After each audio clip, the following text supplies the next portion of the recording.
अब हम present simple tense या प्रेजेंट के अफर्मेटिव सेंटेंस को समझते हैं। इसकी पहचान होती है हिंदी में, जिसकी पहचान होती है हिंदी में वाक्य के अंत में ताहे, तीहे या तेहे आता है। जैसे मैं जाता हूँ, वो करता है, हम खाते हैं। ये हिंदी पहचान होती है प्रेजेंट के सिंपल या अफर्मेटिव होने की, जिसे हम अफर्म कर रहे हैं, या साधारण वाक्य जिसे हिंदी में कहते हैं। तो पहला जो है इसका 3 तरह के टेंस होते हैं। इसके अंदर भी 3 टाइप के टेंस होंगे। एक बिल्कुल सिंपल साधारण वाक्य अफर्मेटिव, इसका ही नेगेटिव और इसका इंटरोगेटिव। नेगेटिव मतलब जब काम में नेगेटिव या नकारात्मक बात आए, और इंट्रोगेटिव जब हम काम में क्वेश्चन कर रहे हैं। ठीक है, तो अब ये तीनों के स्ट्रक्चर है, नेगेटिव का भी, अफर्मेटिव का एंड इंट्रोगेटिव का। अब हम इसको समझते हैं कि इसका सेंटेंस बनाना किस तरीके से। सुनो, जैसे प्रोनाउन होते हैं ना, प्रोनाउन क्या है? I, you, we, they, he, she, it. यहाँ पे जो हेल्पिंग वर्ब है डू और डज। प्रेजेंट सिंपल या अफर्मेटिव सेंटेंस की हेल्पिंग वर्ब होती है डू एंड डज, जिसमें जब इसको वाक्य के बाहर निकालते हैं तो एस या ईएस वर्ब में आता है। जब बात करें मैं काम करता हूँ, तुम काम करते हो, हम जाते हैं, वो करते हैं, या कोई काम करने वाला अगर प्लूरल है, 2 लोग हैं, तब वाक्य में वर्ब में एस या ईएस नहीं लगेगा, याद रखना। ठीक है, और काम करने वाला अगर वे है, ही, शी, इट या कोई सिंगुलर पर्सन, तब वर्ब में एस या ईएस लगाते हैं। अब हम सेंटेंस को समझते हैं 3 सिंपल से टेंसेस। पहला है सिंपल सेंटेंस, राम स्कूल जाता है। सब्जेक्ट क्या है? राम।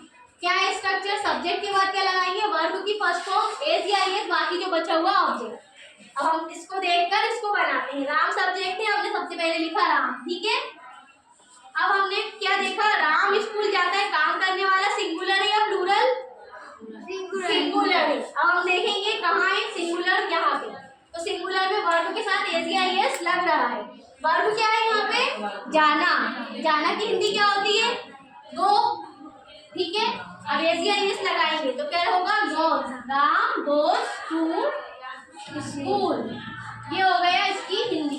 राम स्कूल जाता है, राम गोस टू स्कूल। अब हम इसका नेगेटिव बनाएंगे, नकारात्मक वाक्य। राम स्कूल नहीं जाता है। ठीक है, स्ट्रक्चर क्या है नेगेटिव का? सब्जेक्ट। सब्जेक्ट क्या है? सब्जेक्ट कौन है? राम। सबसे पहले हमने लिखा राम। अब नेगेटिव बनाने के लिए हेल्पिंग वर्ब जो है डू डज, वो आती है सब्जेक्ट के बाद। राम डज। अब यहाँ लिखना है नेगेटिव सेंटेंस, इसलिए लिखेंगे not. Ram does not go to school. अब हमने हेल्पिंग वर्ब जो है आगे ले ली, इसलिए जो वर्ब है उसमें एस या ईएस हट जाता है। ठीक है, अब बात करते हैं अपन क्वेश्चन वर्ड की। क्या राम स्कूल जाता है? अब देखो इसका स्ट्रक्चर डू डज, यानी हेल्पिंग वर्ब सब्जेक्ट से पहले आएगी। यहाँ पे हेल्पिंग वर्ब है डू या डज, हम लिखेंगे आगे डज। क्यों? क्योंकि काम करने वाला सिंगुलर है, डज। अब इसके बाद जस्ट आएगा सब्जेक्ट। सब्जेक्ट यानी राम। अब जो सब्जेक्ट है या पर्सन का नाम है, पहला लेटर उसमें कैपिटल लिखा था। ठीक है, does Ram go to school.